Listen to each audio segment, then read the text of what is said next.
உதயநிதி ஸ்டாலின் ஒருபடி முன்னே போய் உங்க அப்பா வீட்டு சொத்தையா நீங்க கொடுக்கணும்னு சொல்றாரு. ஒரு நாகரிகம் தெரியாத ஒரு அமைச்சர் என்று சொன்னால் உதயநிதி ஸ்டாலின். இப்படி உதயநிதி ஸ்டாலின் கேட்கறிய உங்க தாத்தாவுக்கு பேனா வைக்கிறதுக்கு பணம் எங்க இருந்து? எழுதாத பேனாவா கடல்ல வைக்கிறதுக்கு 83 கோடி. அதுக்கு முன்பு ஒரு அமைச்சர் சொல்றார் 20 சென்டிமீட்டர் மழை பெஞ்சா கூட ஒரு சொட்டு தண்ணீர் கூட நிக்காம வடிகால் வசதி செஞ்சிருக்கு. அப்போ ஒரு அம்மா நடந்து போயிட்டு இருக்காங்க.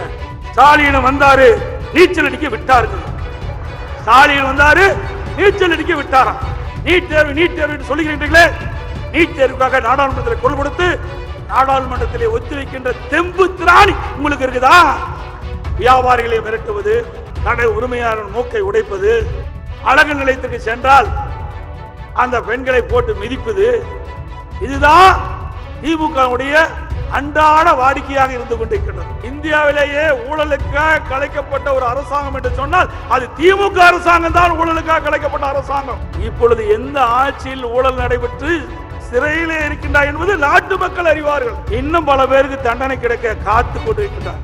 அந்த சட்டமன்றத்தில் முன்வரிசையில் அமர்ந்து கொண்டிருக்கின்ற மந்திரிகள் எல்லாம் மக்களை பார்க்கல, நீதிமன்றத்துக்கு எப்பொழுது தீர்ப்பு வரும் எதிர்நோக்கி கொண்டிருக்கிறார். எந்த கொம்பனாலும் அதிமுகவை அழிக்கவோ ஒடுக்கவோ முடக்கவோ முடியவே முடியாது.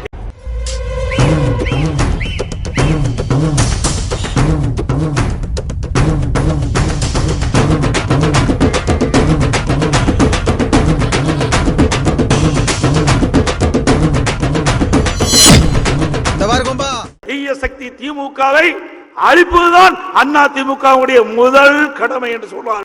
எனக்கு அரசியல் 1000 எதிரி இருக்கான், அதுல முதல் எதிரி நீதான். அம்மா மறைவுக்கு பிறகு சுமார் 4.5 ஆண்டு காலம் உங்கள் துணையோடு ஒரு சிறப்பான ஆட்சியை தமிழ்நாட்டு மக்களுக்கு தந்தோம். தேர்தலுக்கு பிறகு நிச்சயம் எடப்பாடி அரசு இருக்காது. அவர் உடனடியாக ராஜினாமா செய்ய வேண்டும். தமிழக முதலமைச்சர் உடனடியாக பதவி விலக வேண்டும். காவிரி டெல்டா பகுதியிலே பாதுகாக்கப்பட்ட சிறப்பு வேளாண் மண்டலமாக மாற்றப்படும் என்ற அறிவிப்பை வெளியிடுகிறார். இந்தியாவிலே எத்தனையோ கட்சி இருக்கின்றன, ஆனால் சோதனை மேல் சோதனையை சந்தித்த ஒரே கட்சி அதிமுக கட்சி ஒன்றுதான். சோதனை வரும், சாதனை எப்போ ஆகும்? நீ சோதனையை சந்திச்சாதாயா சாதனை ஆகும். அத்தனை சோதனைகளும் படிக்கட்டாக்கி வெற்றி கண்டதும் அதிமுக கட்சி ஒன்றுதான்.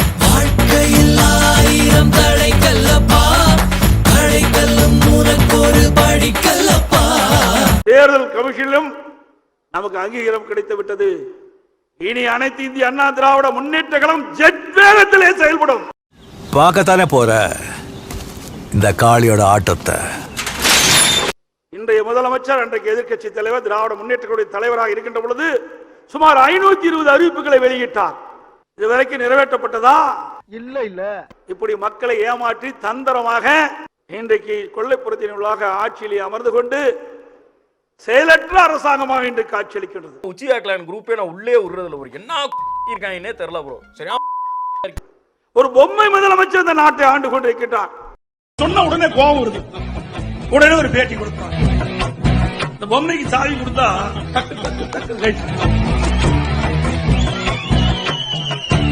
ஒரு நாட்டுக்கு கிடைத்த முதலமைச்சர் எப்பேற்பட்ட முதலமைச்சர்? ஏன் இப்படி அசிங்கப்பட்டு விட்ட நீ? என்ன வீட்டுல ஒரே சண்டை. இந்த ஆட்சியில சாதனை என்று சொன்னால் ஊழல் செய்வதிலே சாதனை, வேற எதிலையும் சாதனை கிடையாது. கொடுத்ததுக்கு தேங்க்ஸ். அவன் நம்மளை கலாய்க்கிறான்டா. கூட தெரியல நீங்க. இந்தியாவிலேயே ஊழலுக்காக கலைக்கப்பட்ட ஒரு அரசாங்கம் என்று சொன்னால் அது திமுக அரசாங்கம் தான். ஊழலுக்காக கலைக்கப்பட்ட அரசாங்கம். நல்லதானே சொல்லிக்கார அப்புறம் இத வரவேறுங்க. இப்பொழுது எந்த ஆட்சியில் ஊழல் நடைபெற்று சிறையிலே இருக்கின்றார் என்பது நாட்டு மக்கள் அறிவார்கள். இன்னும் பல பேருக்கு தண்டனை கிடைக்க காத்து கொண்டிருக்கின்றார். அந்த சட்டமன்றத்தில் முன்வரிசையில் அமர்ந்து கொண்டிருக்கின்ற மந்திரிகள் எல்லாம் மக்களை பார்க்கல, நீதிமன்றத்துக்கு எப்பொழுது தீர்ப்பு வரும் எதிர்நோக்கி கொண்டிருக்கிறார். எனக்கு ஒரு மாதிரியாத்தா இருக்கும். அவன் என்ன சொல்றான் கேப்போம். இந்த நாடாளுமன்ற தேர்தலுக்குள்ள பல பேர் எந்த இடத்துல இருக்கணுமோ அந்த இடத்துல அவர் இருப்பார்கள். இந்த தடவை எங்க இறக்கி விட்டுருக்கிய போலீஸ்? அப்ப இது போலீஸ் ஸ்டேஷனா? என்ன நம்ம குரூப் இங்க குமிஞ்சு கிடக்குறாங்க? இன்றைக்கு ஒரு அமைச்சர் சிறையில் இருந்து கொண்டிருக்கிறார். யார் என்று உங்களுக்கு தெரியும். நீதிமன்றம் ஒரு தீர்ப்பை வழங்குச்சு. சட்ட நெறிமுறைப்படி நல்ல அரசாட்சி தர முதலமைச்சர் நினைத்தால் அவரை தார்மீக அடிப்படையில் பதவியில் இருந்து விலகி இருக்கலாம். எவ்வளவு அற்புதமா சொல்லிட்டார். இன்னும் சூடு சொரணை இல்லை. ஏன்டா அறிவு கேட்டவனே, அறிவு இருக்கா உனக்கு? மடப்பல முட்டாப்பல சோத்த திங்கிறியா, சோத்த விட்டு லட்டிய திங்கிறியா? நாள்தோறும் காலையில் நம்மவர்கள் யாரும் எந்த புது பிரச்சனையும் உருவாகி கூடாது என்று நினைப்பவர்தான் கண் விழிக்கிறேன். ஒரு முதலமைச்சரே சொல்றார். அப்படின்னா அந்த கட்சியில எவ்வளவு அராஜகம் இருக்குதுன்னு பாருங்க. வியாபாரிகளை மிரட்டுவது, கடைக்கு சென்றால் உணவறிந்து விட்டு கடை உரிமையாளர் மூக்கை உடைப்பது,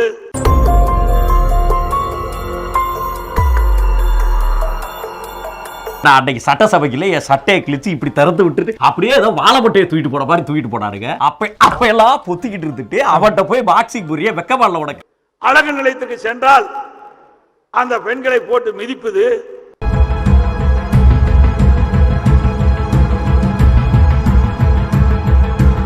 இதுதான் திமுகவுடைய அன்றாட வாடிக்கையாக இருந்து கொண்டிருக்கிறது. ஐயோ, மறுபடியும் தேர்தலுக்கு தெருவில் விட்டானுங்களா? சட்ட ஒழுங்கு அடியோடு சீர்குலைந்து விட்டது. எங்கே பார்த்தாலும் கொலை, கொள்ளை, திருட்டு, வழிப்பறிவு. சட்டம் ஒழுங்கு என்னுடைய நேரடி கண்காணிப்பில் இருக்கும். நீ பண்றதெல்லாம் பார்க்கும்போது தாண்டா லேசா நெஞ்சு வலிக்கிற மாதிரி இருக்கு. இன்றைக்கு தமிழகம் போதைப் பொருள் நிறைந்த மாநிலமாக காட்சி அளித்துக் கொண்டிருக்கிறது. மாணவருடைய வாழ்வு சீரழித்துக் கொண்டிருக்கின்ற காட்சியை பார்க்கின்றோம். பேருந்தில் மது அருந்தும் காட்சிகள் சமூக வலைதளங்களில் வைரலாகி பரபரப்பை ஏற்படுத்தியுள்ளது.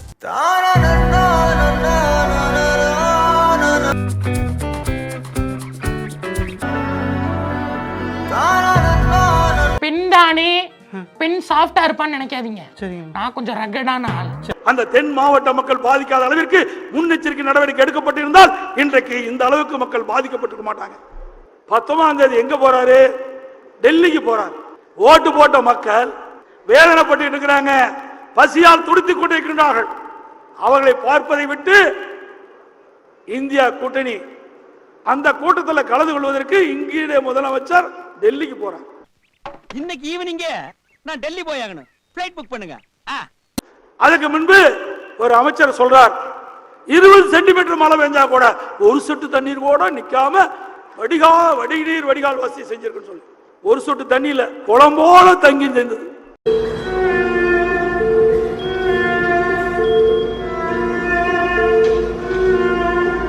அப்ப ஒரு அம்மா நடந்து போயிட்டு இருக்காங்க. ஸ்டாலின் வந்தாரு, நீச்சல் அடிக்க விட்டாருங்க.